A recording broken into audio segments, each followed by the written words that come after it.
Grand opening, grand closing. Welcome, my friends, my family, my fellow gamers.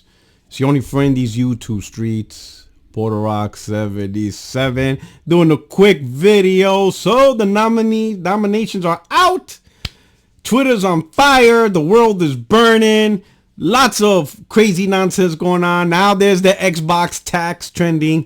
That's a whole conversation itself. We'll talk about that tomorrow on the podcast. 60 frames, no lag.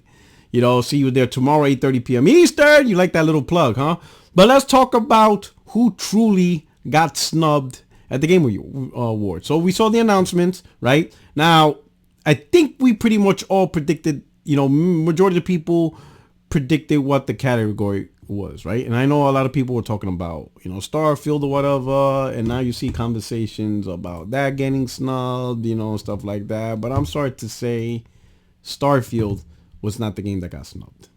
It's not, all right? I think pretty much everyone saw the tea leaves, and I think there's a fine line on recognizing the games that would get nominated and hoping a game would get nominated. Like, for example, there are games a lot of people didn't play, like Baldur's Gate 3, Tears of the Kingdom, right? But everybody knew just looking at those games, like, man, those are hitters. Even Alan Wake, which just came out, a lot of people seeing it, and you could just know just by looking at it, like, this is something, right? This is really something. Spider-Man, people saw this is something.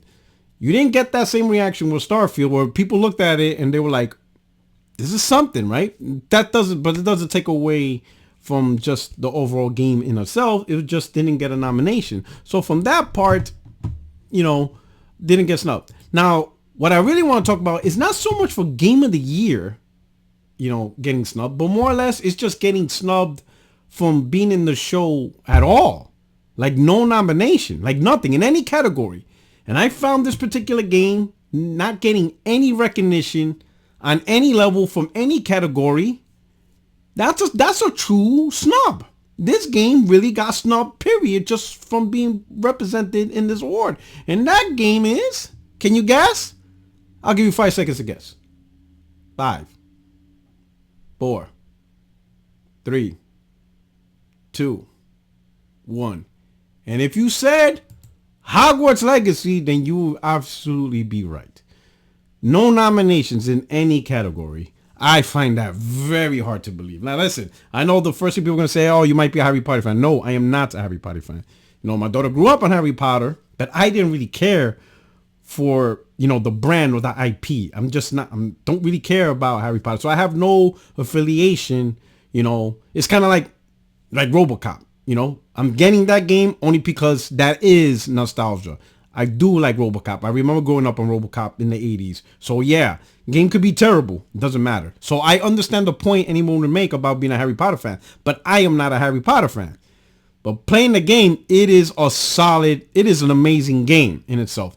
And you can respect what the developers did. They took an IP and they actually made it into an amazing AAA game. That is something that whatever IP you like in books or in movies, you hope that the developer, if they ever make a game based on your IP of a book or movie that you enjoy, a character that you enjoy, and they translate it into a game, you want them to do the job that the developers did with Hogwarts Legacy. They did a fantastic job of just creating the Harry Potter world and bringing it to life in fun and playable things.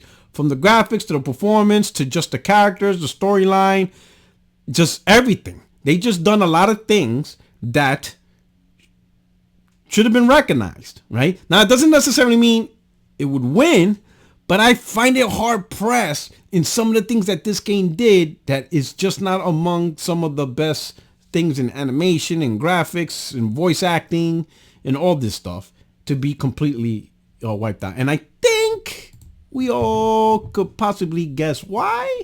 We could probably imagine why.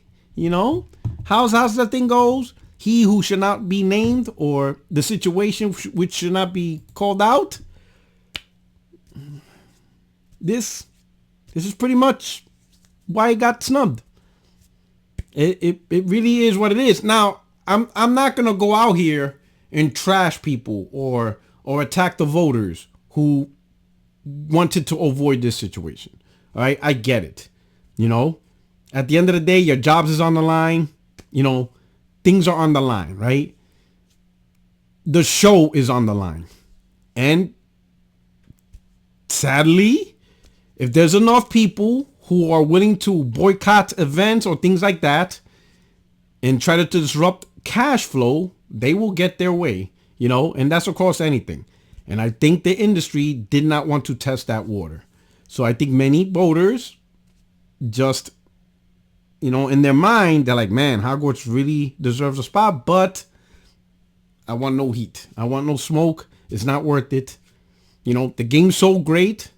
The game got good reviews. Got good reviews. It was well received from the gamers. And I think sales is sold really great. So in the end, that's what it was. But the developers not being able to get their due, not being able to get recognition for something that is out of their control, you know, it's just sad that people who did a fantastic job in creating this game won't get their day in the sunlight simply because of another issue. And that's just how the world works. That's how the internet works.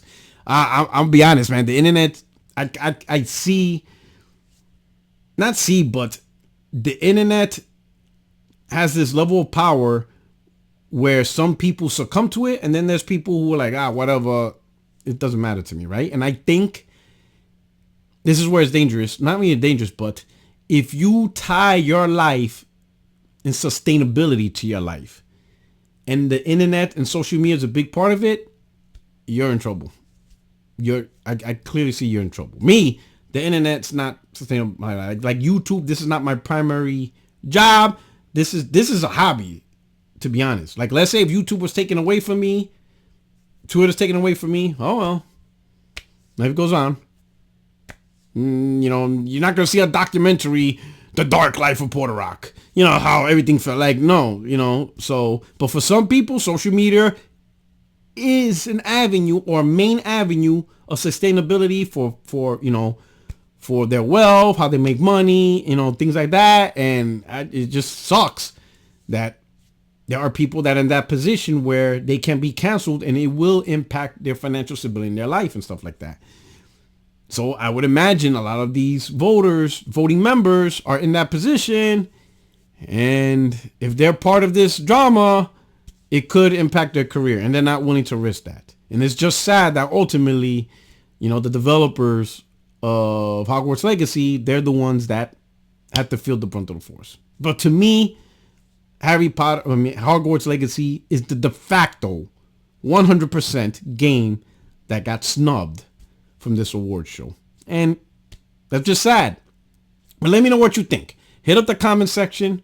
You know, rock out with the podcast. It's going to be wild tomorrow. It's going to be very wild.